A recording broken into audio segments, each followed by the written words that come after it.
Good day, everyone. My name is Darlene Faith Congresa Tagadtad from Bachelor of Physical Education. So today, I will discuss to you the Republic Act number 9293, an act amending certain sec of Republic Act numbered 7836, RA number 7836, otherwise known as the Philippine Teachers Professionalization Act of 1994.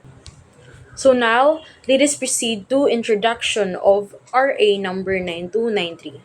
Republic Act number 9293, also known as the Act amending certain provision of Republic Act number 7836, relates to the professionalization of teachers in the Philippines. This legislation aims to enhance the quality of education by ensuring that the only qualified professionals can teach in schools. It established standards for teacher education, competency, and professional development, thereby promoting a more effective teaching environment. So, what is the purpose of RA number 9293? So, the purpose of that RA is they aim to ensure that the qualified individual can teach, and also they establish standards for teachers, and last they promote continuous professional development for educators or teachers. Next question is why professionalizing teaching is very important. First, quality education. We need quality education to set high standards for teachers. The Act aims to improve the overall quality of education. Second, public confidence. Professionalized teaching fosters public trust in the education system, ensuring that educators are well trained and competent. The third is the career development.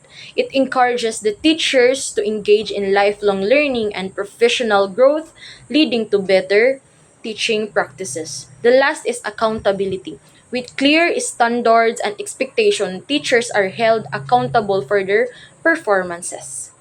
So now let us proceed to next topic, the section 1. Section 15E3 of Republic Act number 7836 is hereby amended as follows. Section 15, qualification requirements of applicants. No applicant shall be permitted to take the examination unless at the time of application they met the following requirements. They must be a graduate of a government recognized school, college, or university and possess the minimum educational qualification such as a bachelor degree in early childhood education for preschool teachers, a bachelor's degree in elementary education for elementary teachers, a bachelor degree in education or related field for secondary teachers, and a bachelor's degree in the relevant field for vocational and technical course teachers with 18 units in professional education. So the section 1 focusing to enhance the quality education and support lifelong learning, and also the teachers and the students must benefit the good education system here in the Philippines. So now let us proceed to the next question. What is the importance of teacher qualification? Number one is the educational outcomes. When we say educational outcomes, qualified teachers are essential for what? For improving students' performance and learning outcomes. Number two is the professional standards, setting qualification standards to ensure that the teachers possess the necessary knowledge and skills to deliver effective instruction. Number three is the public trust, high qualification standards for building confidence among parents and communities in the education system. And lastly, number four, career advancement. Professional qualifications open opportunities for teachers to advance their careers and take on leadership roles in the education. So now let us proceed to section 2. Section 26 of the same act is hereby amended to read as follows. Section 26, registration and exemption. No individual may engage in teaching at any individual level unless they are registered professional teacher with a valid certificate and license or temporary permit. Qualified applicants such as those holding a civil service commission or a national board for teachers certification may receive their certificate without an exam upon approval. Teachers who haven't practiced in 5 years must complete 12 units of education courses before resuming. Those who fail the licensure exam but score within 5 percentage points of passing can work as a para teacher with a 2-year renewable permit, assigned to areas lacking professional teachers as determined by the Department of Education.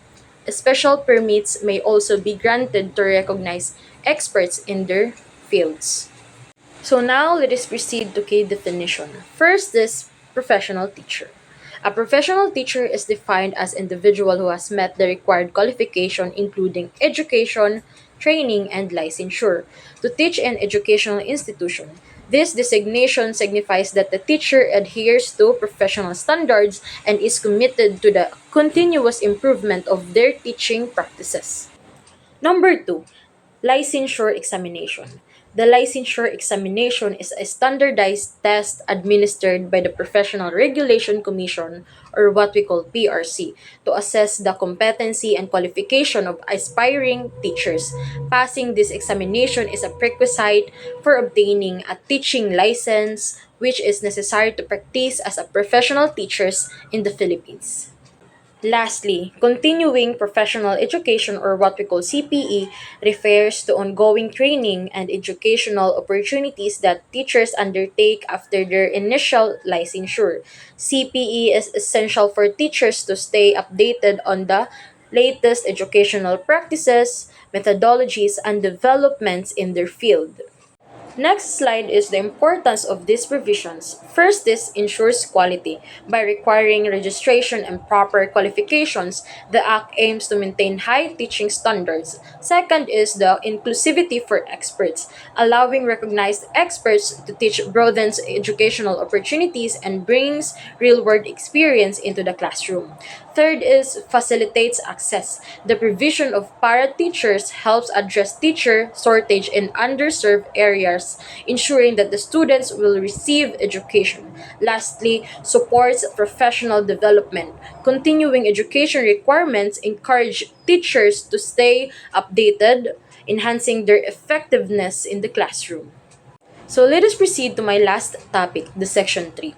Section 31 of the same Act is hereby amended to read as follows. Section 31, Transitory Provision, special permits with a validity of 3 years and 5 years issued to para-teachers by the Board for Professional Teachers before the effectivity of this Act shall be allowed to expire based on the period granted therein, provided that only special permits with a validity of 3 years may be renewed upon expiration for a non-extendable period of 2 years. I have a question. Who is covered under the Act of 9293? Of course, first is the professional teachers, individual who engage in teaching at the preschool, elementary, and secondary levels. Number two is aspiring teachers, those seeking to obtain licensure and certification to practice as teachers in the Philippines. Number three is the para teachers, individual who may not met full licensure requirements but are permitted to teach in areas with a shortage of professional teachers. And also, applicability to different educational levels are preschool, elementary, and secondary. In the preschool, teachers working with young children in early childhood education settings. Second is elementary. Educators teaching grades 1 to 6 focusing on foundational subject. Lastly is secondary. Teachers instructing students in junior and senior high school covering specialized subject. And now, the last slide of my topic is the rules of the Professional Regulation Commission, or what we call PRC.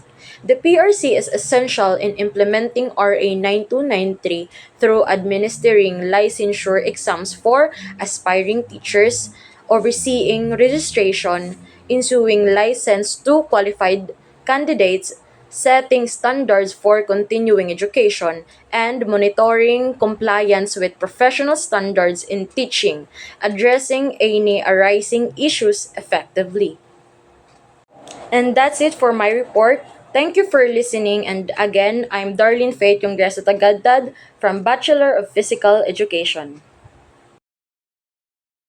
Good day, everyone. I'm Mary Grace Dicatoria. And now, Let's continue the discussion in Section 4 of Republic Act 9293, which is Housekeeping Amendment. The older name for the Philippine Education Department, Department of Education, Culture and Sports, or DECS, was changed to Department of Education, or DepEd. This section of RA 9293 simply replaces all instances of the outdated DECS with the current DepEd. Specific Section 4 and the mention of DECS in Section 20 of RA 7836. The amendment's purpose is purely to maintain accuracy and consistency in legal language. It doesn't change any of underlying policies or regulations. By updating the terminology, the law remains current and avoids confusion caused by using an obsolete name for the government agency. This is a common type of amendment in legal documents to ensure that the language remains up to date and reflects current organizational structures. Section 5. Separability Clause. This section states that if any part of the Act is found to be unconstitutional or invalid, the remaining section will be still remain in effect. This clause is crucial because it protects the integrity of the law, ensuring that the entire act is not rendered ineffective due to the invalidity of a single provision. It allows the rest of the legislation to operate independently, maintaining the intended legal framework. Section 6 of Republic Act No. 9293 serves as a repealing clause, which is a common legal provision in legislation.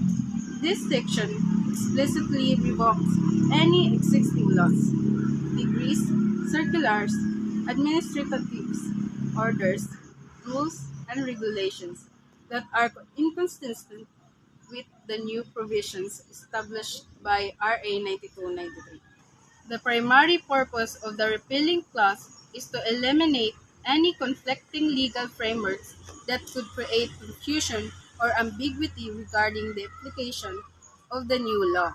By revoking prior inconsistent laws, the new act can be implemented smoothly without legal contradictions. The section applies broadly to any laws or regulations that conflict with the provisions of RA 9293.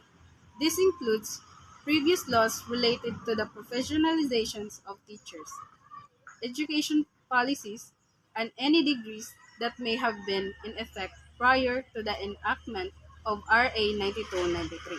By stating that previous laws are repealed, this section provides clarity regarding which legal standards are currently applicable. It ensures that stakeholders such as teachers, educational institutions, and regulatory bodies understand that the new provisions outlined in RA 9293 take precedence over older regulations. The revocation of conflicting laws facilitates the implementation of the new regulations without the risk of being challenged or overridden by outdated or contradictory laws.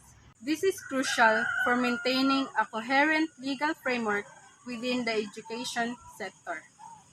The repealing clause have significant implications for the education system in the Philippines. First is to streamline regulations.